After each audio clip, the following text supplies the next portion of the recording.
Salam damai sejahtera, saudara-saudariku terkasih dalam Kristus Yesus. Dalam beberapa kesempatan, saya seringkali mendengar keluhan dari teman-teman. Mereka sedih dan merasa tidak bahagia. Ternyata orang yang menurut saya seharusnya bahagia, malah merasa hidupnya penuh dengan kekurangan. Tidak bahagia, bahkan kadang merasa kurang beruntung.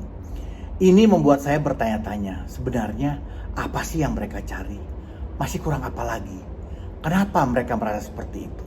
Kenapa sulit sekali untuk bisa bersyukur? Apalagi dengan pencapaiannya dalam hidup yang saya lihat dari luarnya. Kayaknya ada yang salah deh tentang arti kebahagiaan. Atau memang ada semacam never ending ambition. Manusia hanya melihat dari luarnya, tapi yang di dalam sulit untuk dipahami.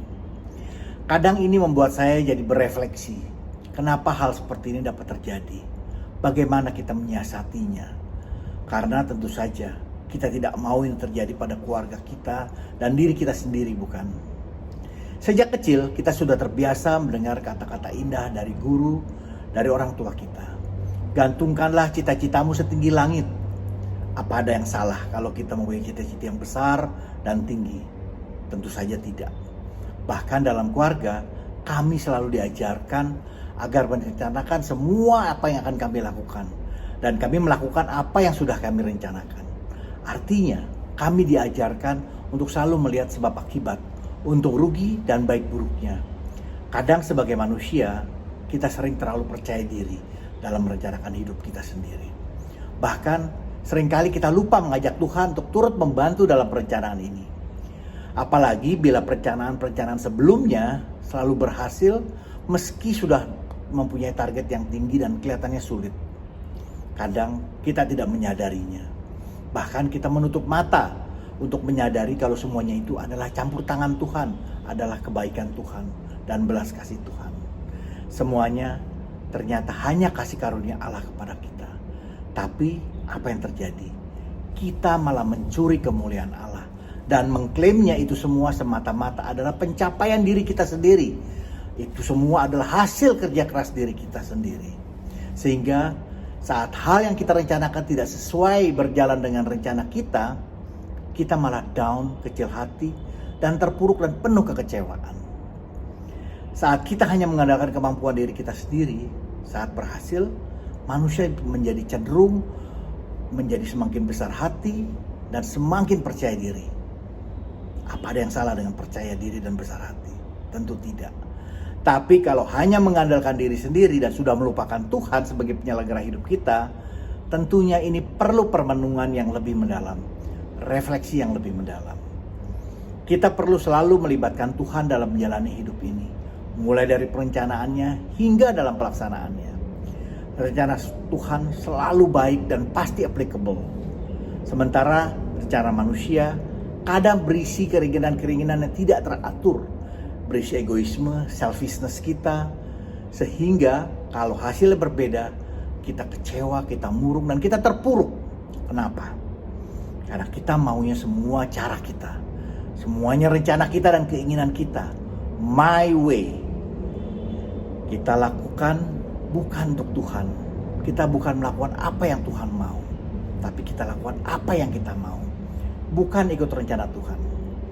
Seperti yang Santo Paulus katakan dalam suratnya di Roma 7 ayat 15. Sebab apa yang aku berbuat aku tidak tahu, karena bukan apa yang aku kehendaki yang aku perbuat, tapi apa yang aku benci itulah yang aku perbuat. Di sini jelas, terasa keinginan daging kita seringkali tidak sejalan dengan Tuhan. Meskipun kadang hati nurani kita sudah berusaha menunjukkannya, mengajak kita untuk mempertimbangkannya kembali. Namun kadang kita malah menutup hati dan tetap melakukan cara kita. Keinginan kita sendiri kadang tidak jarang memicu kekecewaan dan ketidakbahagiaan. Saya merasa seringkali orang kehilangan rasa bahagia dan sukacitanya karena beberapa hal, diantaranya rasa malu, rasa takut, rasa berdosa, dan hilangnya harapan. Yang jadi pertanyaan, kenapa mereka bisa merasa malu, takut, berdosa, dan kehilangan harapan? Padahal di luarnya terlihat baik-baik saja. Kelihatannya ini disebabkan oleh kosongnya suatu ruang yang penting dalam hati kita, yang hanya dapat diisi oleh satu sosok yang akan memerdekakan kita, yaitu Yesus. Sepertinya mereka lupa atau ragu menerima dan mempercayakan diri kepada Yesus. Yohanes 8 ayat 31 dan sampai dengan 32 mengatakan, "Jikalau kamu tetap dalam firman-Ku, kamu benar-benar adalah murid-Ku, dan kamu akan mengetahui kebenaran, dan kebenaran itu akan memerdekakan kamu." Bukankah ini indah? Dengan menjadi murid-Nya, kita bisa menerima firman-Nya yang memberikan kebenaran dalam hidup kita, sehingga akan memerdekakan kita. Memerdekakan kita dari belenggu yang selama ini menghantui kita. Merdeka dari rasa malu, merdeka dari rasa takut, dan rasa berdosa, sehingga kembali menemukan harapan.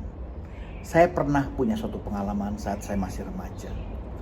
Saya buat satu kesalahan yang cukup besar, dan saya tahu kalau ayah saya pasti akan marah besar dan menghukum saya dengan berat. Terus terang, sepanjang hari, hidup saya dalam ketakutan. Jantung berdebar-debar, dada sesak. Meskipun tidak panas, tapi saya keringatan terus. Dan perut terasa mules tanpa sebab. Ini semua adalah beban yang saya rasakan karena saya merasa akan dihukum oleh ayah saya. Seperti mau mati rasanya. Karena merasa sangat menderita. Saat ayah saya pulang, dengan ketakutan saya langsung menghampirinya. Sebelum dia tahu, saya mengakui semua kesalahan saya dan betapa saya menyesali. Tahu apa yang terjadi?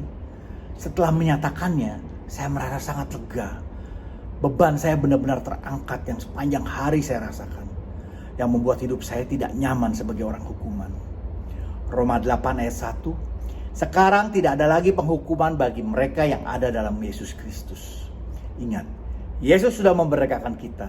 Yesus sudah menebus semua dosa kita dengan mati di kayu salib. Sehingga kita pun dapat berjalan tegak, merdeka dari rasa malu, rasa takut, dan juga rasa berdosa. Kita kembali memiliki harapan untuk boleh bersuka cita. Memang, ini bukan berarti kita tidak akan berdosa lagi. Bukan berarti kita tidak akan gagal lagi. Juga bukan berarti kita tidak akan melakukan hal-hal bodoh lagi. Tentu kita pasti bisa saja jatuh dan gagal lagi, dan juga terlihat bodoh. Tidak ada jaminan kita tidak akan ngawur lagi. Tidak akan kepleset, tapi ingat, tiap kali kita menyadarinya dan kita harus kembali kepada Tuhan. Dia pasti akan memerdekakan kita sehingga kita tidak akan hidup dalam hukuman, tidak hidup dalam kutukan. Bila ada masukan, mohon berikan komentar Anda. Jangan lupa di like dan subscribe, juga di share agar kita dapat saling memberkati. Amin.